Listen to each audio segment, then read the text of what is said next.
to Bamahat Yoga Studio. We will talk about yoga, postures, thyroid, pranayama, Ayurveda, meditation, chakras, and much, much more. I am very grateful for all of you tuning in today, and my hope is to inspire you to learn more about yoga philosophy and yoga lifestyle and about yourself. Make sure to subscribe to my podcast to get new messages and join my Hot Yoga Facebook page for additional tips.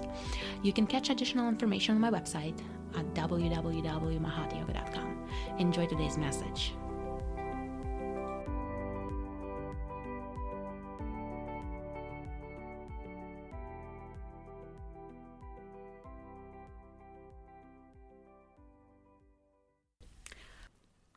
Welcome to today's episode. We are diving into a topic that is both fascinating and important. It's Ayurveda, a practice that is ancient yet highly relevant today. But just like all things, there is more to it than meets the eye. So, we will explore what Ayurveda truly is, what to watch out for, and why it is essential to approach it with the right mindset. Let's start with what is Ayurveda. Ayurveda comes from an ancient spiritual knowledge of Vedas, which is the foundation of Indian culture and later religions like Hinduism. It shares similarity with older Greek and Persian ideas as well. Ayurveda is a healing branch of what is known as the Vedic science, which focuses on consciousness. The word Ayur refers to life and longevity, and Veda means knowledge or wisdom, specifically wisdom gained through spiritual insight. And of course, we have yoga. I often talk how yoga is not regulated in US, especially in the state of Washington. Anyone can open up a studio and anyone can wake up and teach yoga. And I always suggest to be careful when practicing yoga, as it is a serious exercise, and in the United States it almost grew into form of acrobatics, with people standing on their heads, which if done incorrectly, you will put a pressure on the smallest vertebrae in your body and can cause a serious damage, especially over time. Of course, this is a separate conversation. However, yoga and Ayurveda are sister Vedic or yogic sciences and used to be practiced together a long time ago, and they used to be inseparable. So I decided to make this podcast since the popularity is growing, and we will talk mostly about Ayurveda and what we offer at the studio and why. So I want to start by talking about challenges. Ayurveda, just like yoga, not necessarily regulated in US. Unlike licensed medical professions like doctors and chiropractors, Ayurveda does not have national certification or board overseeing its practice. There are no standard regulation for Ayurvedic practitioners, and while some states permit holistic practices, no state has a specific licensing requirement for Ayurvedic treatments like herbal remedies, yoga, or dietary consultations, unless, of course, they step into activities covered by other laws. This lack of regulation means anyone can technically practice and teach Ayurveda, but it also means that some people may offer treatments without adequate training or training at all. And it probably won't make any difference if someone read a book and started a practice, went to India for a few days and got certified, went to a spa and learned how to do treatment. All the same. Now, keep in mind that Ayurveda has deep cultural roots in India and ancient healing wisdom. However, not everything that is labeled Ayurvedic or as Ayurvedic actually comes from this tradition. Over time, some practices have been added that don't always align with Ayurveda core principles, and some can even be considered risky. For example, there's a Panchakarma, a famous detox treatment in Ayurveda. While it's designed to cleanse the body, methods like inducing vomiting, vamana, and purgation, vairachana, can lead to dehydration, electrolyte imbalance, and organ damage if it's done improperly. This is why you should never attempt such intense detox treatments at home after reading a book or without professional guidance of a doctor. And speaking of guidance, let's talk about another practice, pouring oil over or into the eyes, known as a Netra Sekha. This therapy is intended to treat eye conditions, but it can cause irritation, damage, or infection if done incorrectly. The facility has to be clean, has to offer running water. I am a big Ayurvedic practitioner and supporter, and I provide Ayurveda consults, and personally, unless I am in a medical facility, I would not attempt these methods at any spa. Even in India, here and then, Ayurvedic spas and facilities have been prohibited to continue serving due to unsafe practices.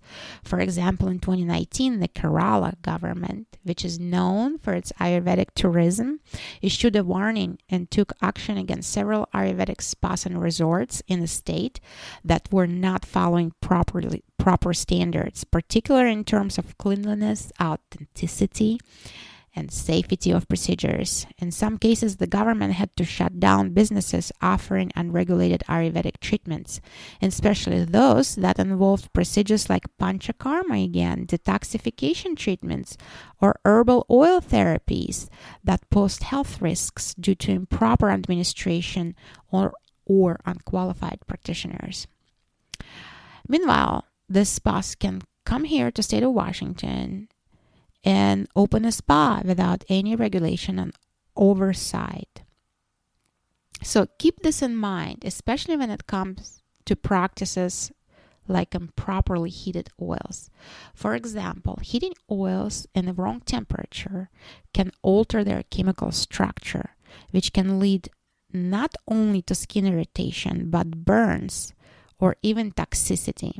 And Ayurveda oil is supposed to be heated gently, ideally in a warm water bath, to preserve their beneficial properties. So, with this said, let's have a brief summary of challenges. First of all, Ayurveda is not accepted as an independent licensed health profession.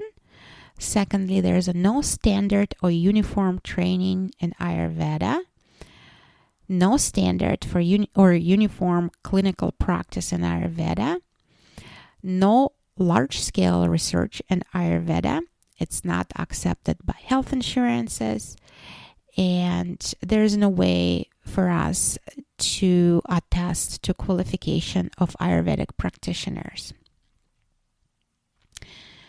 So with that said, it's very important to educate yourself. This is exactly why we prioritize education at our studio.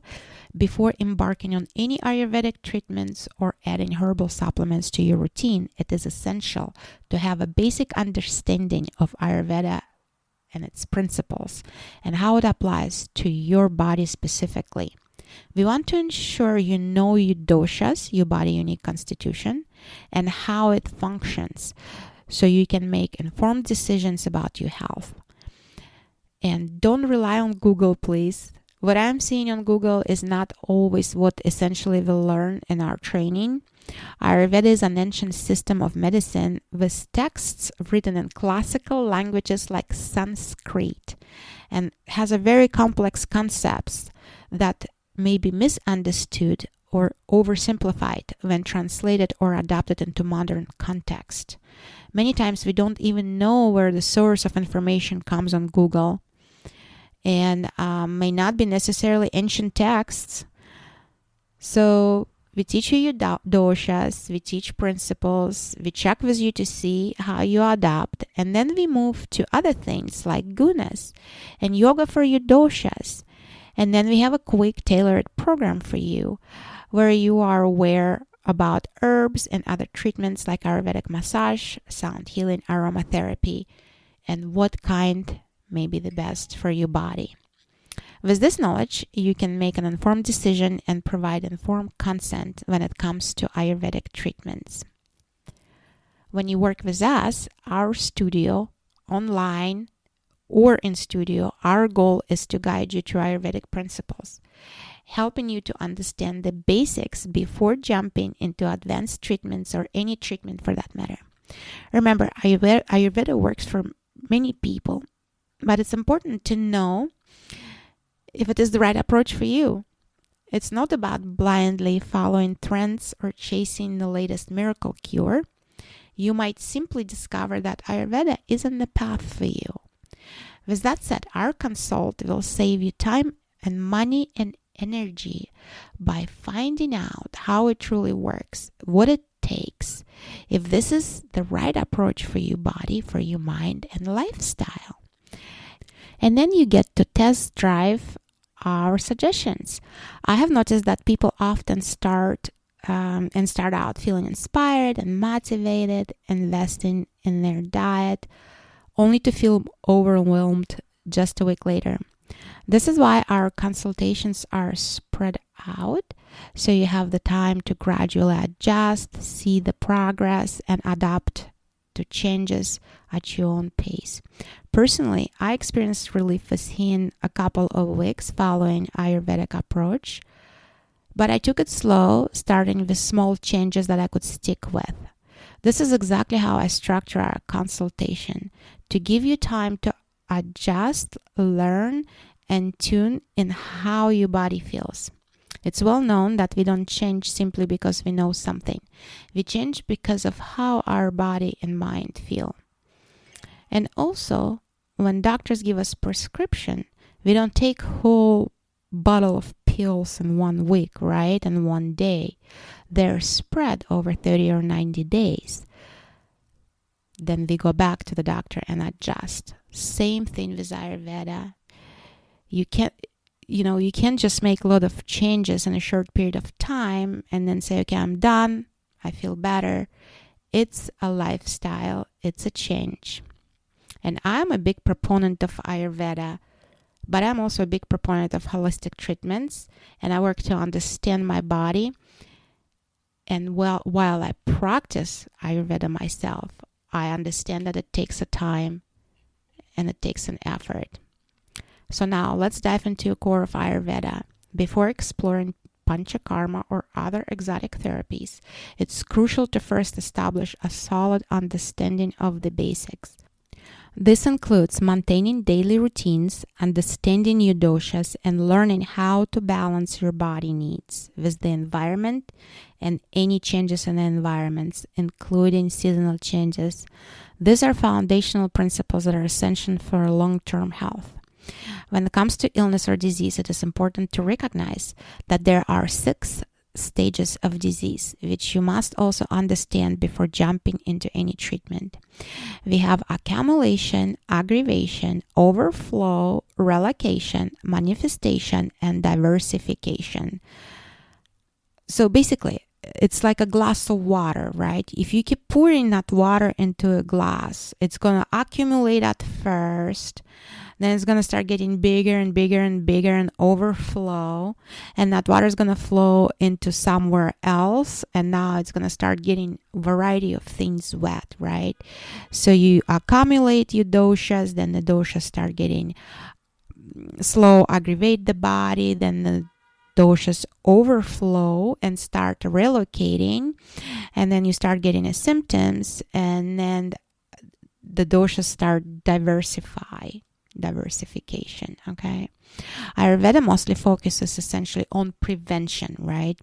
So if your basic health practices aren't aligned with your body needs, no amount of detoxification or exact treatment will help.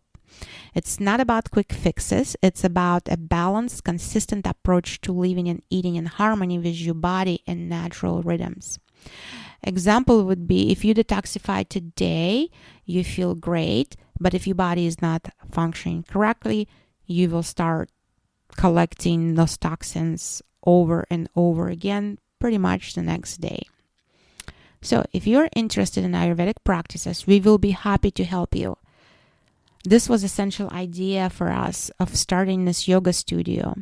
We can share our knowledge and offer practices and advice to help you decide whether Ayurveda is right for you. If you decide to consult with an Ayurvedic doctor or spa, we will help you to make informed decisions, ensure that you don't fall for practices that could be unsafe or ineffective. And don't be fooled by outdated practices or myths. For instance, the idea that leftovers lose their prana or life force, and I'm talking about food leftovers, is essentially based on ancient concept. But today we have refrigeration in modern kitchen, Leftovers can be essential instead of consuming fast food. Ayurveda is based on thousands of years of wisdom, but it's important to apply that knowledge in practical modern context. And in conclusion, I wanted to mention that Ayurveda is ancient, but not all aspects of it are safe or suitable for everyone. Many practices require caution, proper knowledge, and a deep understanding of your body and constitution. When you approach Ayurveda with the right education and a mindset, it can be incredibly beneficial, but it is essential to navigate it wisely. And we try to give you that foundation you need to make empowered decision about your health. So, if you're curious about Ayurveda, come on in. We'll share everything we know and help and guide you on your journey. And if Ayurveda turns out not to be the right fit, we will help you find the path that works best for you. Thank you for tuning in, and remember, your health should be always in your hands. Always do your research and contact us with any questions at info@mahatyoga.com, and have a wonderful weekend.